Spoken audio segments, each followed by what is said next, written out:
This is a tutorial of how to set up Super8, which is a loop sampler in Reaper.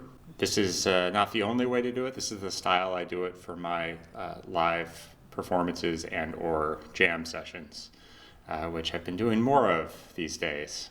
I'm going to start with a basic Reaper installation with the audio having been configured for relatively low latency.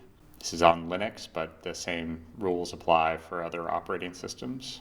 I have an old laptop, an audio interface / controller, which is a Zoom R24, and a Line 6 FBV Mark II that's on the floor, which I use for the foot buttons. First thing I will do is enable my MIDI inputs. The R24,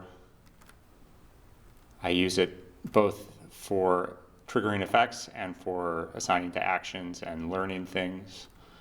The same goes for the footboard. So both of these are configured for both modes. Create a track and add to this track Super8, which appears in this way. If I float it, I can make it a little bit bigger. Each control has text that describes how it is controlled by MIDI. You can right-click to switch the mode and right-click and drag to change the MIDI assignment. But for now, I'm going to just remove these defaults that should not even be there, but for historical reasons have been.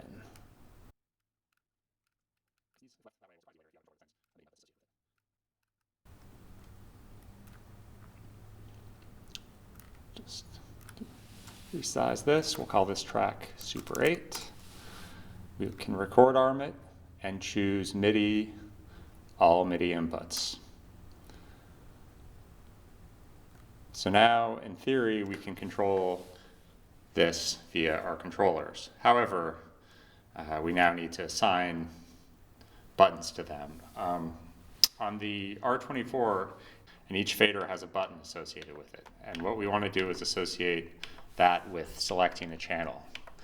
Now, it might be hard to see here, but at the bottom, when I hit a MIDI controller, it shows me the note number, or if it's a CC number, it'll tell me the CC number. 8 is the first, 9, 10, 11, etc. So I'm going to select these numbers on each of these channels so they correspond.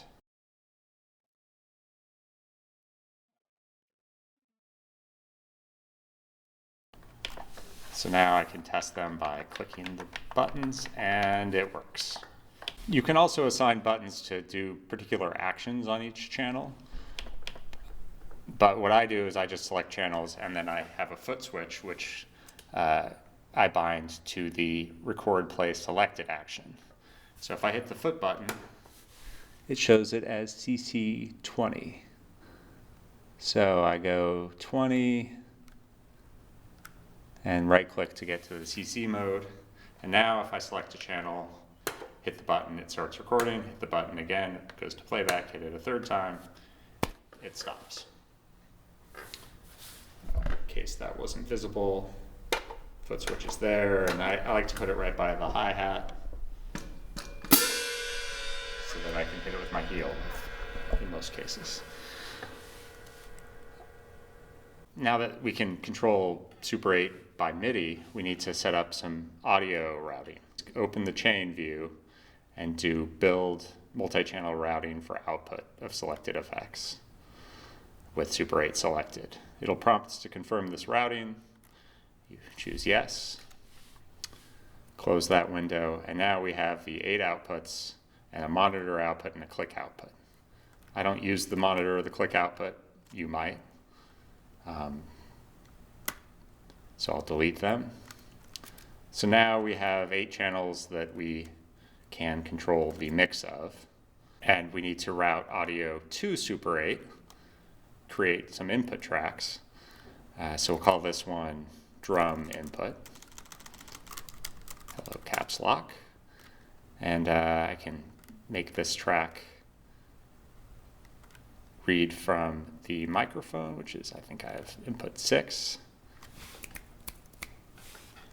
And I can route this Super 8.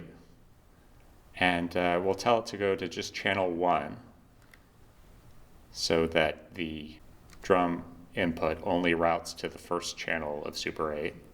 And I can increase the gain on the drums because I like to really smash those drums. So now you can see that when that first channel is selected, the input is going to it. Oh yeah, let me turn off the master send on the drum input too so that it's not monitoring through the mains. So now the meter in Super 8 moves when it's selected. If we unselect it, there's silence. The meter still moves, but we don't hear it because the Super 8's controlling the monitoring. So now we'll just try a quick test of a drum loop, which move this camera here.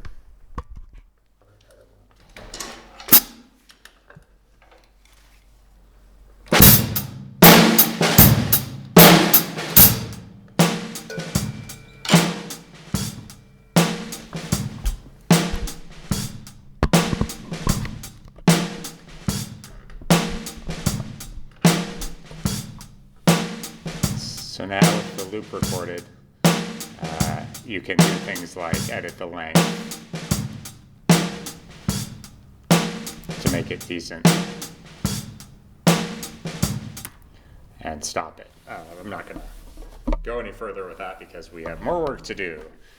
So the drum input is set up and routed. Now it's only routed to the first channel because I usually just use one channel for drums. You can route it to more. But first we're going to set up another input chain, which is just the general non-drum chain. And so what it will be is actually it'll pull from multiple inputs and it'll choose the input based on the mode, and we'll assign buttons to change that. So we'll call this new track vocals and guitar input. Alarm it. We can do, what I like to do actually in this case is make an 8-channel track, tell it to do 8 channels of input. So now this track's going to pull everything in and we can choose what to route. So we'll disable the master send and we will send to Super 8 on channel 2. And we'll only send our channel 1. So now on this track, what we'll do is we'll add the ability to switch between the guitar input and the microphone input. So to do that, you can just use something simple like re-EQ. And it has 2 inputs and 2 outputs, but you can change the pin mappings of those inputs. So for example, if we want to make input 6 go to input 1, then we can use this pin mapping where the input comes in on to the input of re-EQ is from channel 6 and the output goes back to channel 1. So now if I tap the mic, you hear it because it's routing that signal. But if I bypass this plugin, then you don't hear it. And if I pluck a string on the guitar that's plugged into that input, you hear that. So in order to make this maximally useful, what we'll do is we will learn the bypass control, which is already selected since I just bypassed it. We do learn, we push a button that we want to assign it to, and in the mode we use toggle so that anytime that button is pressed, it'll toggle between them, and we hit OK. And now we can close this window, and it's guitar, it's bass, now it's mic. The inputs of Super 8 are by default mapped to channels, so instead what we're going to do is just map channel 2 to all of the inputs, just to give maximum flexibility so that If you wanted to say record a loop with the guitar,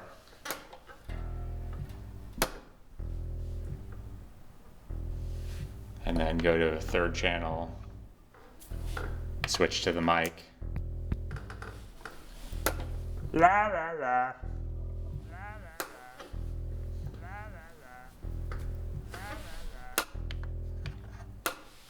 So now we have the ability to record multiple channels with different inputs and switch them easily on the fly just with hitting buttons without having to use the mouse. Next thing we want to do is be able to tweak the mix on the output side. So we have these 8 output channels. What I like to do is put them at the top so that they're our first channels. And then we can go to the actions list and we can do search for MIDI CC track volume. And we want to not have it be anything about sends. So yeah, there we go. Set volume for track 1 through whatever. So for this, we do add shortcut, move the first fader. You can do soft takeover if you want. I personally like it to be instantly responsive. So do that for the second one.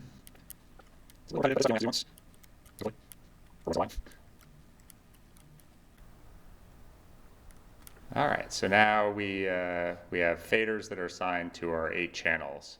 So if we play all of our loops, oops.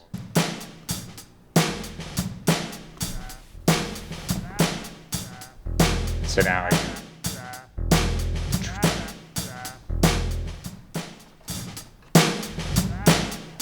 I got faders on everything, and I can play them musically if I want. Lots of options. So that's the basic setup.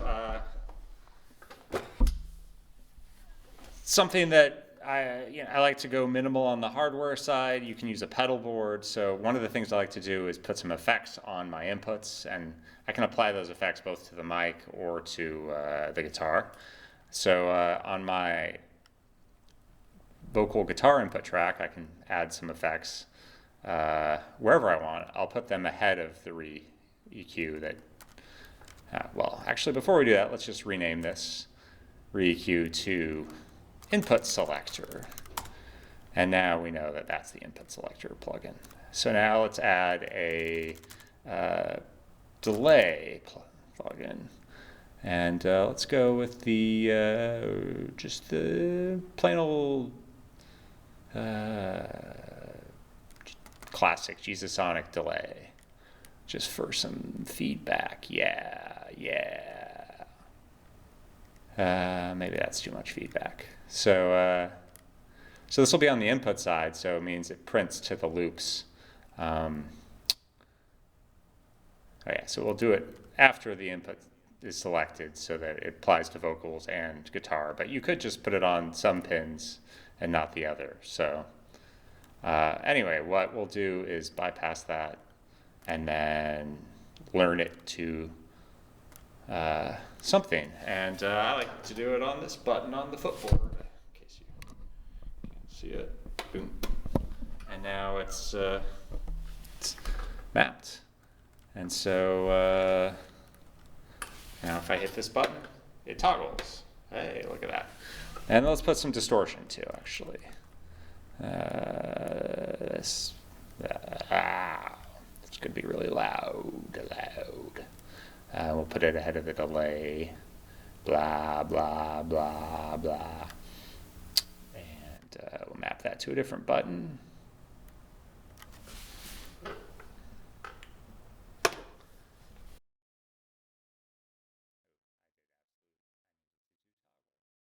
Okay, so now, there we go. It's off, it's on, it's off, it's on.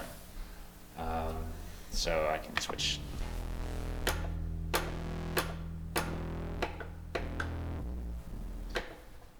So now we have our input effects and selection all on that track, and that all works. There is another thing I like to do. This is now it's all fully set up. It moves into the realm of creative things you can do.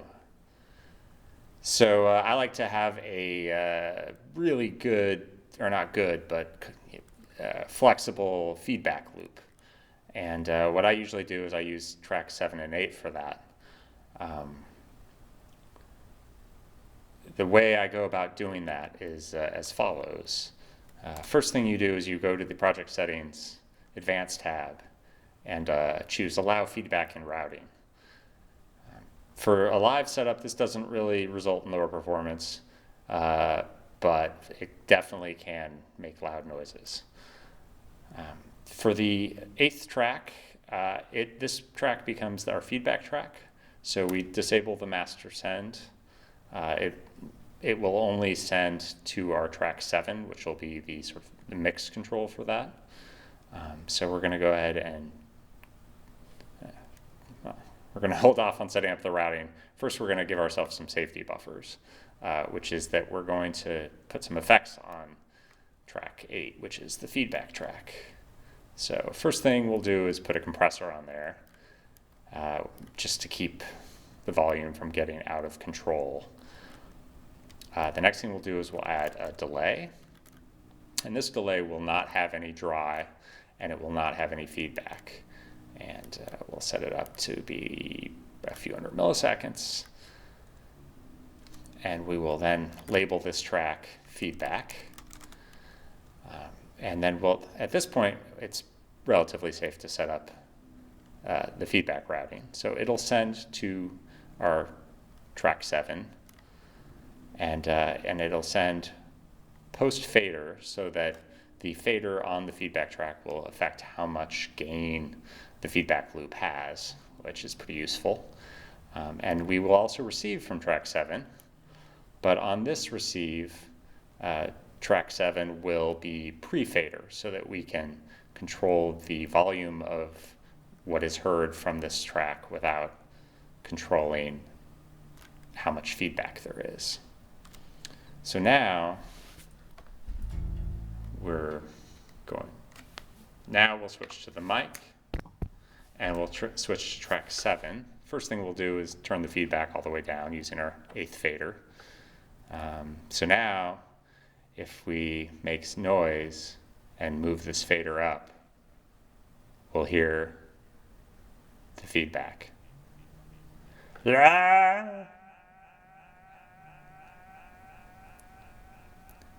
And if we look here, we can see we're really not hitting the compressor for whatever reason. But that's good. So we can add some other things like a pitch shifter is always fun.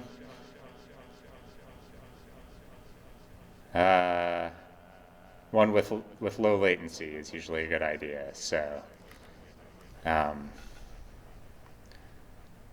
here you get some weird slowdown effects. Or you can add an EQ in there, and then you can do all sorts of mangling things there, which is fun.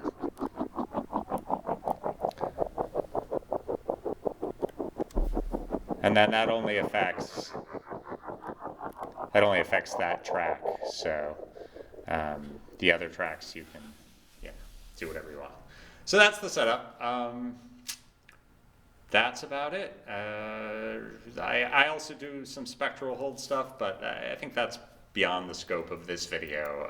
And it's also more fiddly to set up. To do spectral hold on live environments is kind of, it ends up being kind of a pain. So, and too complicated to really be enjoyable to watch. And that's that. I hope this is helpful, and I look forward to other people being able to play with this setup the way I get to, because it's a lot of fun. Thank you, everybody, and stay safe out there. Bye.